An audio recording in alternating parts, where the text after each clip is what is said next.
Les voix sauvages. Partie 2. Le temps d'émeute.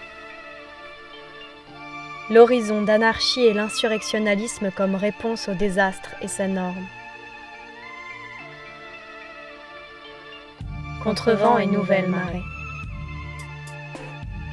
On a compris en marchant dans les ruines étincelantes de l'État et du capital qu'il n'est plus question de les réformer. Car nous, qui sommes du parti des vivants, ne voulons pas reformuler la question de la domination dans d'autres termes, mais la rayer, la barrer, la supprimer pour de bon. Parce que celles et ceux qui exploitent ont faim et soif, et qui elles ne sont pas prêts de s'arrêter, qu'aucune mesure ne viendra les enrayer, et que c'est nous qu'on veut croquer. On a compris qu'aucune marche pacifiste ne les empêchera d'avancer et qui elles vont vite, car elles sont bien chaussées. Compris qu'il n'y aura pas d'écologie sociale tant qu'il y aura libéralisme et capital. Compris que le système patriarcal sera toujours en opposition au féminisme et à un futur décolonial. Compris qu'aucun oasis d'autonomie, avec ses champs, ses arbres, ses cabanes et ses bonnes âmes ne changerait rien s'il reste seul, et qu'il ne tiendra pas sous les coups des mécaniques qui de toute façon assèchent plus loin le sang du monde. On a compris qu'aucun appel à la raison ne nous donnerait raison, parce qu'il n'y a plus de raison ni d'entente, mais seulement des œillères, des intérêts et des matraques. Compris que le mépris est une valeur bourgeoise, que le déni de démocratie est devenu une norme. On a compris que la gauche et les grandes ONG ne seront pas de la révolution mais une partie du système, donc aussi une partie du problème. Dans la bataille, elles ont leur place à garder et bénéfices à gagner. Compris qu'il n'était plus temps de convaincre et que si la bourgeoisie et la politique ne cessent pas d'abolir ce qui nous tient en vie, de la santé des écosystèmes jusqu'à la dignité humaine, il est alors temps d'abolir la bourgeoisie et la politique. Abolir la politique en tant qu'institution séparée de la vie ordinaire pour en faire à nouveau notre paysage quotidien, l'outil administré par nous-mêmes et pour nous-mêmes. Abolir la bourgeoisie en tant que classe exploitante et dirigeante, afin d'abolir la société de classe elle-même, car nous pensons l'égalité condition indispensable à la liberté pour toutes et tous. Disons-nous-le en clair, si les ultra-riches n'ont aucun intérêt à ce que s'arrête leur commerce de la mort, nous devrons les renverser, les ruiner, avant que tout ne devienne finalement ruine. S'ils nous poussent vers le ravin et n'ont aucun intérêt à changer la trajectoire, nous sommes en mesure d'actionner le frein d'urgence ou de dynamiter les rails. C'est une affaire de bon sens, de logique, de morale. Nous n'avons pas d'autre alternative que celle du soulèvement. Il n'est plus temps de perdre notre temps sur les symptômes, mais d'attaquer la maladie. Il ne s'agit donc plus de réformer l'État ou le capital, l'un ayant depuis longtemps prouvé sa soumission à l'autre, mais de les détruire pour de bon, tant qu'il est encore temps, tant que tout n'est pas détruit.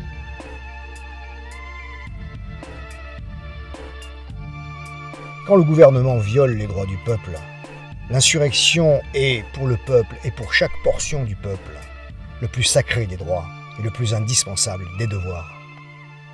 Déclaration des droits de l'homme et du citoyen, article 35.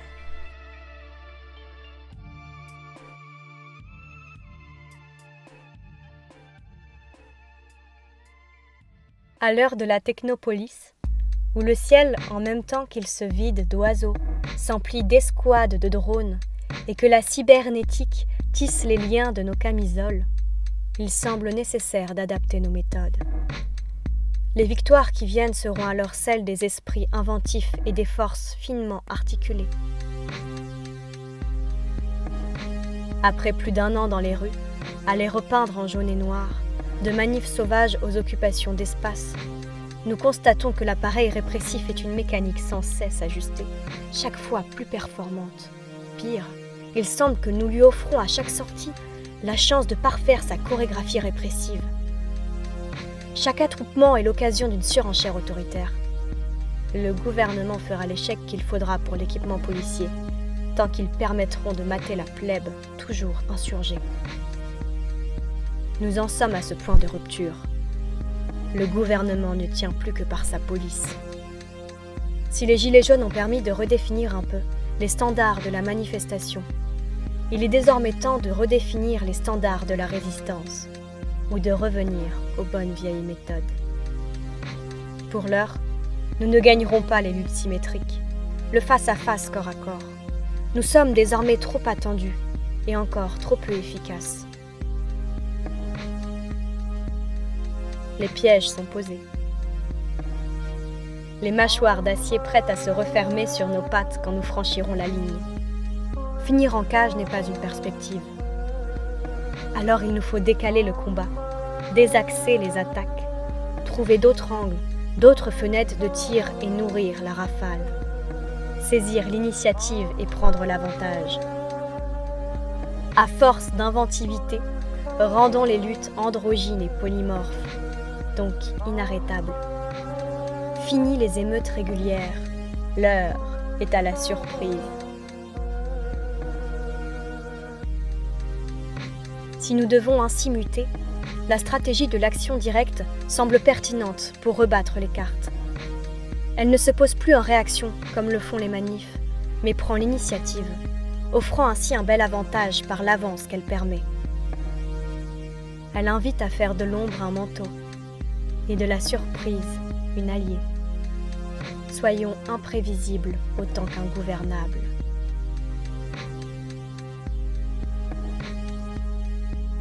La force qui affronte l'ennemi, c'est la force normale.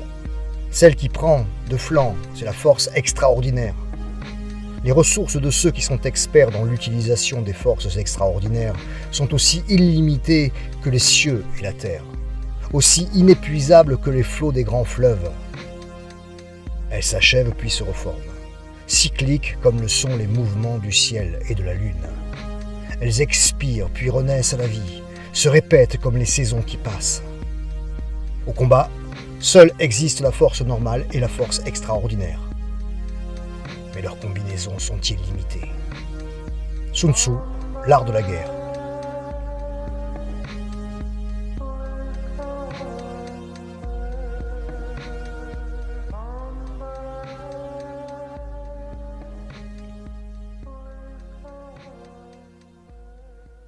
Que surgissent les forces extraordinaires. Nous sommes si vivants. À nous de décadenasser nos puissances, de les libérer et de les associer aux forces normales et quotidiennes, pour qu'advienne finalement le soulèvement sur lequel nous conspirons. Celui qui emportera tout, qui propulsera nos exigences dans le marbre du réel. Savoir dresser une barricade ne signifie pas grand-chose si en même temps on ne sait pas vivre derrière elle, disait Marcello Torri. Alors oui, les forces ordinaires sont aussi celles qui font la vie possible. Ce sont ces indispensables qu'il faut multiplier. Des fermes, des cuisines collectives, des centres sociaux autogérés, des brigades de solidarité populaire, des squats et des maisons du peuple. C'est toute l'inventivité et l'entraide qui naissent de l'insoumission et de la nécessité.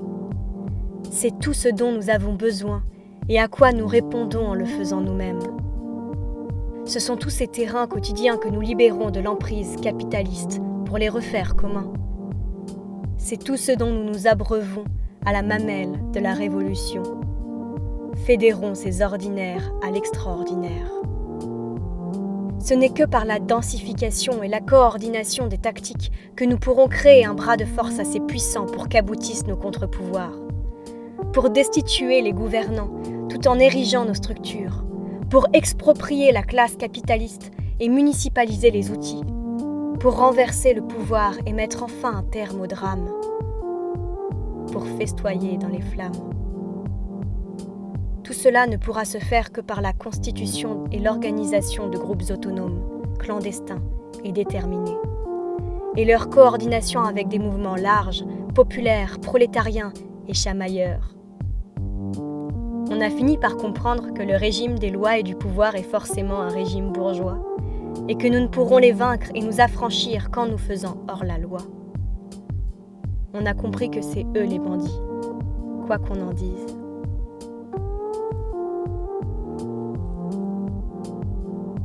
C'est grâce aux actions, pacifiques ou violentes, des précurseurs du changement social que la conscience humaine, la conscience des masses s'éveille aux besoins du changement. Voltairine de Cleyre. L'horizon d'anarchie. C'est avec le désastre qui est entre nous qu'on co-construit chaque jour notre anarchie. On fait avec ce qu'on nous a offert et ce qu'on nous a pris. C'est dans l'affrontement et l'effondrement que nous avons consolidé nos convictions et forgé nos pratiques. Nous avançons une vision territoriale des luttes. De la métropole comme quintessence de l'économie monde à nos territoires intimes et affectifs.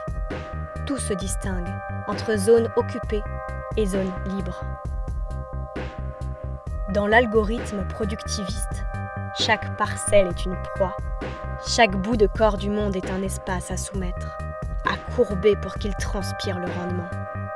L'instant lui-même, n'ayant pourtant aucune autre frontière que l'instant suivant, est un espace à libérer des emprises, pour qu'ainsi il retrouve toute sa largeur, son originalité et sa fécondité première. Dépolluons nos espaces-temps. Nous appelons ainsi à déserter le désastre pour s'engouffrer dans ses brèches, à cultiver dans ses anfractuosités des poches sauvages de résistance. Nos meutes doivent s'élargir et gagner du terrain pour le rendre commun à nouveau. Face au totalitarisme numérique qui ligote de plus en plus nos pratiques dans la fibre optique, des milliers de caméras à la surveillance généralisée des réseaux, il semble, une fois de plus, que le sauvage est notre dernier recours. Si les métropoles sont l'aboutissement architectural de la société de contrôle, alors encore une fois, les forêts, lacs et montagnes sont nos ultimes refuges et seules perspectives d'avenir. Sous les aiguilles de pin ou sur le fil des crêtes, sur une vieille barque en bois et dans le creux d'un ruisseau, nous pourrons être enfin nous-mêmes, donc parler et agir librement qu'en étant parmi les éléments, ou bien en soulevant la ville. Nos émeutes sont la preuve d'un échec, de la faillite globale d'un système construit sur l'exploitation, l'inégalité et le mépris, justifiant alors chacune des pierres que nous lui lançons, ces pavés de réel dans les vitrines du spectacle. Car comme la ville, tout tend sourdement à la démesure, nous sommes le seuil de rupture pour le retour à l'équilibre. La métropole est la perfection du désastre, son organisation à flux tendu et capitale variable. Nous sommes la jeune tige qui peu à peu fracture le bitume pour que repousse la forêt. Nous répondons à l'appel du sauvage, en nombre de bêtes indomptables, d'humains-animal, humains et humaines, croisés à toutes les forces vivantes, qui jamais plus ne seront domestiquées. Nous sommes le vivant qui se défend. Nous sommes la vieille monade, l'unité première, l'élément minimal, le principe des êtres qui les fait respirer, se débattre pour exister et toujours renaître. La volupté de destruction est en même temps une volupté créatrice. Bakounine. Nous n'avons plus le temps d'attendre. On n'a plus le temps d'avant. Tout étant devenu tellement extrême, nous avons à radicaliser chaque aspect de la contestation pour qu'elle se réalise. C'est maintenant que nous devons créer les conditions de notre utopie, nos zones d'autonomie, nos enclaves pirates et archipels insoumises, notre soulèvement et ses territoires.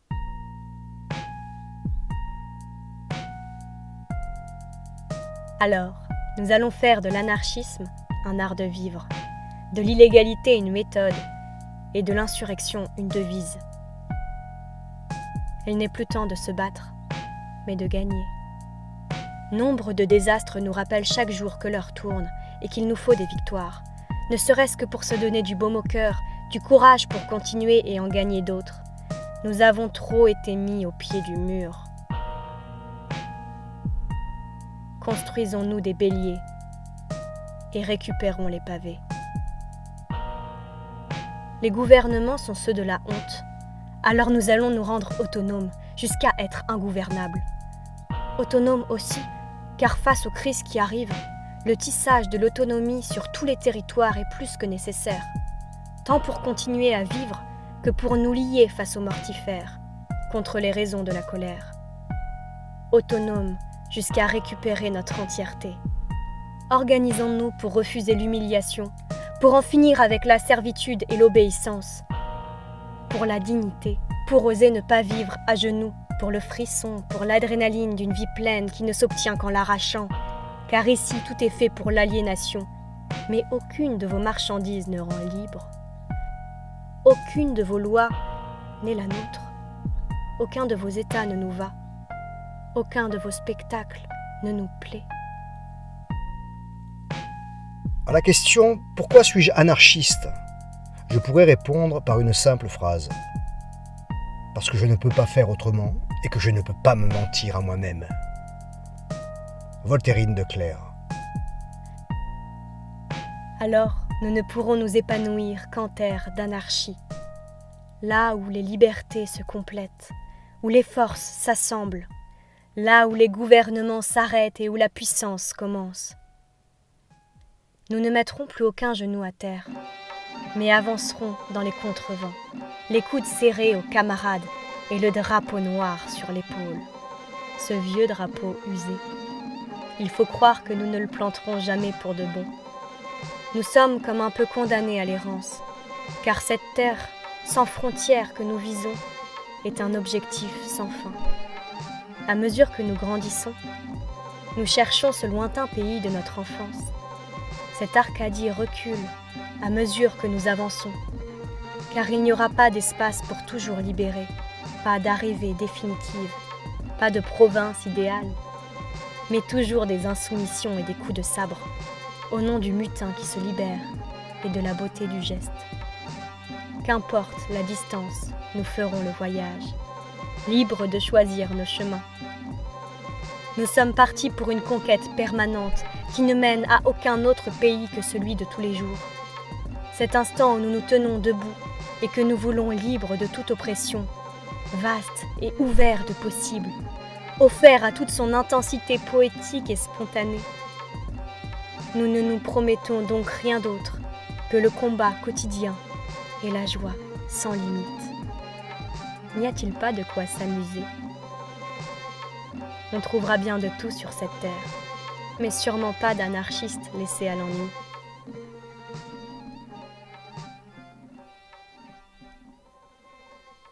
Il y a tout à faire, des espaces à reprendre, à libérer des mainmises et privatisations, des insurrections à conspirer, des corps et esprits à sortir du salariat, pour que vienne le travail libre, des savoirs à transmettre, des zones d'autonomie définitive à connecter aux zones à défendre. Fédérons-nous. Des nouveaux mots à souffler aux oreilles des marmots, des horizons à rêver, des mutineries à renouveler pour que battent encore nos cœurs de matelots. Elle, l'anarchie, est un cap qui façonne nos yeux et fortifie nos esprits. Elle est un horizon qui nous fera toujours nous lever pour la beauté du soleil et contre toute domination, pour la douceur de la nuit et tout ce qui s'ensuit, l'amour, la liberté, l'égalité et la justice. Nous croyons ainsi en l'anarchisme en action, de l'autonomie des luttes comme but et moyen de les mener, de l'usage de la force, cailloux et barricades comme outil politique efficace, de la capacité du peuple à résister et s'auto-organiser, ainsi que de la nécessité de le faire. De l'aéroport de Notre-Dame-des-Landes au méga centre commercial d'Europa City, en passant par la centrale nucléaire de Plogoff, l'exemple est là. Ces projets sont enterrés, et donc certaines méthodes victorieuses. Alors que des ZAD fleurissent partout, que la poésie nous envahisse et que l'anarchie se multiplie.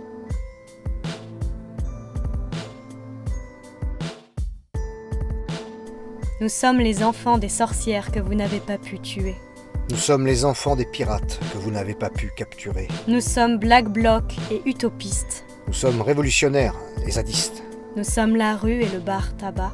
Nous sommes au bout du champ et sur les pavés froids.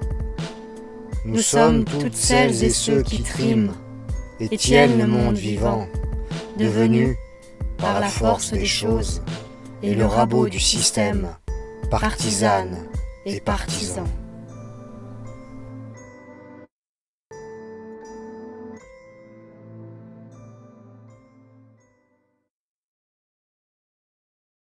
Que chaque jour soit un printemps.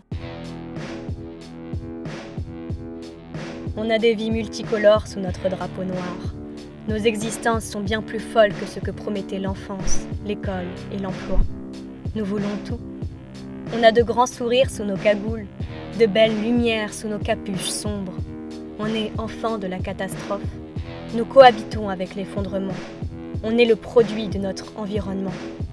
Tout chute autour de nous, mais cela permet enfin, pour qui peut voir, de bien distinguer les formes, les limites et les ficelles.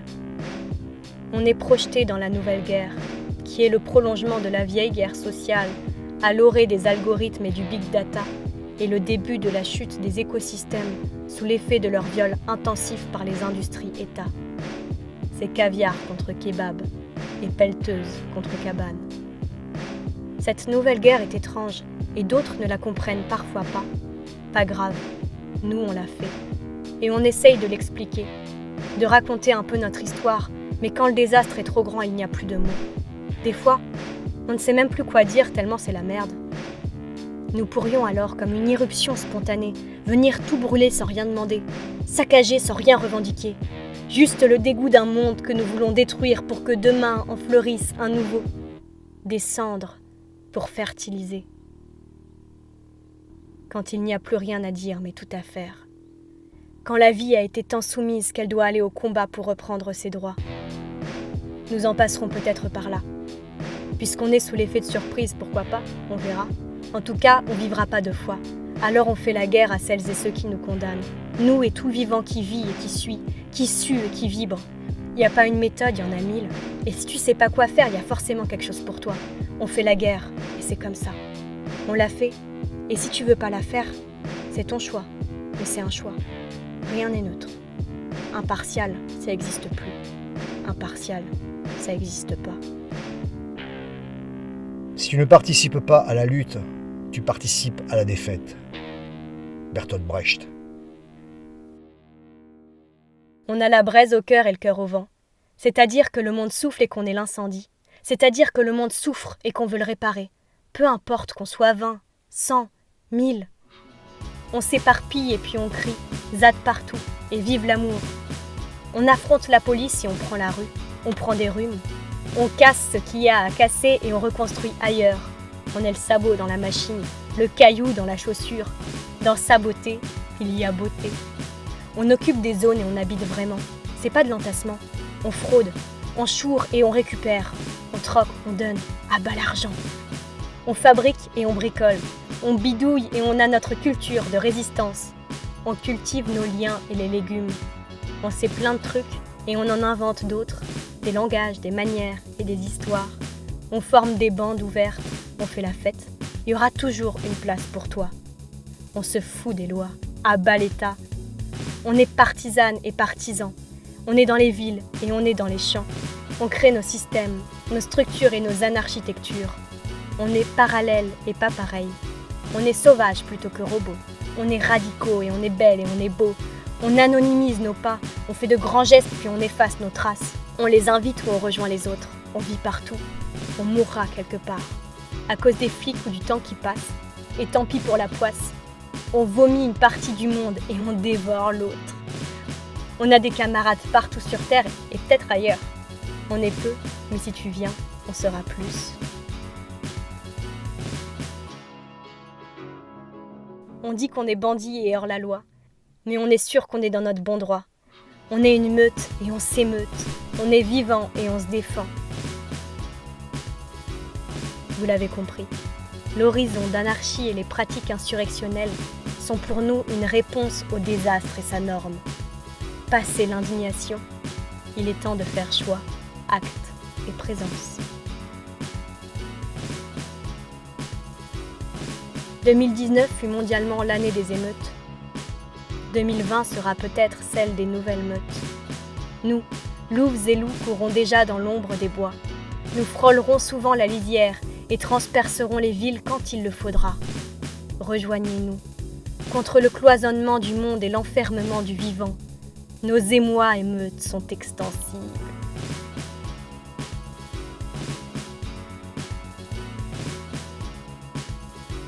Un jour viendra où les hommes et les femmes se lèveront, où ils marcheront vers les plus hauts sommets et se rencontreront, grands, forts et libres, prêts à recevoir, à partager et à se baigner dans le soleil de l'amour. Emma Goldman.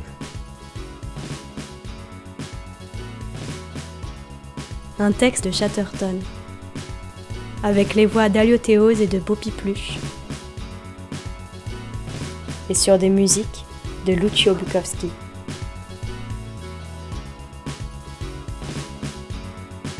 Retrouvez nos autres coups de griffe sur dequamordre.noblogs.org.